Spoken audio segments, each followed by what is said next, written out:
I've got an ice cream. Are you jealous? Here's a question for you. Why is Power of the Daleks so much better than anything we've seen thus far? We've had a big conversation about this.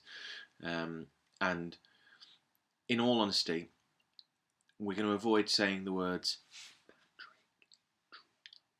We're going to avoid saying that. It's not fair to make that judgment at this stage. What can we say? We can say that it's an absolutely spectacularly good script. It's not Dalek Invasion of Earth, a big grandstanding, great big, Dalek troops in familiar locales. It's not The Chase. Certainly not Dalek's Master Plan. It's 3 Daleks in what feels like about 4 different rooms. It's good drama. That's what it is. We've got a series of absolutely fabulous characters. Quinn the Eskimo has got sent down. They're all flawed as well. Quinn the Eskimo, far too naive and optimistic. How is that plan ever going to work?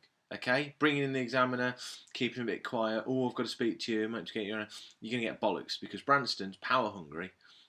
Brannigan, power hungry. He's going to roller coaster all over you. The woman doesn't seem to know whose side she's on. She's on about every side. The governor is just too packed full of hubris. Lesterton's a fanatic, and he's just going to get wiped out. He's a scientific fanatic. He's just after. And in the middle of it, we've got the poor old doctor, who's still a bit shaken up, as you'd expect, trying to make the best of this situation. It is absolutely phenomenal, and it just feels an absolute cut above of virtually anything I can remember. Now, is it that this is more like Doctor Who that I know? Okay, is that it?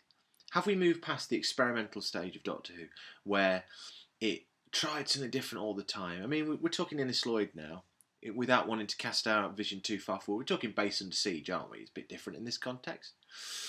Is that it? Is it because it's more like Doctor Who? But honestly, this is light years. It just feels. Lib said, and she's absolutely right, it just feels so much more professional. Is it that our leading man doesn't fumble his lines? That sounds cruel, but fundamentally, I'm buying into this. These people aren't moving, okay? Maybe that's the benefit of the story. But I've got still photography and a soundtrack, and I believe it more than... Well, certainly I believe it more than the Ark. Let's say that. I believe it more than the Gunfighters. A bit unfair, myth makers, Romans, played for laughs. Do I believe it more than Sensorites? Yeah, certainly believe it a lot more than the Web Planet. Time Meddler? Maybe not. Maybe I don't believe it more than the Time Meddler. But I'm telling you something else. We have taken an absolute light year step forward. We are in the stratosphere. We're not in the stratosphere. This can only get this will get better, and I'm absolutely sure the Highlanders might pay. Not that I know what's coming, but you know what I mean. There's going to be downers. This is a fantastic opening story. What more can I say? And there's still 3 more episodes. It's absolutely bonkers. And I've hardly even mentioned the word Dalek, and they're phenomenal in this, and terrifying, petrifying. They have not been this scary since the end of part 1 of the Daleks.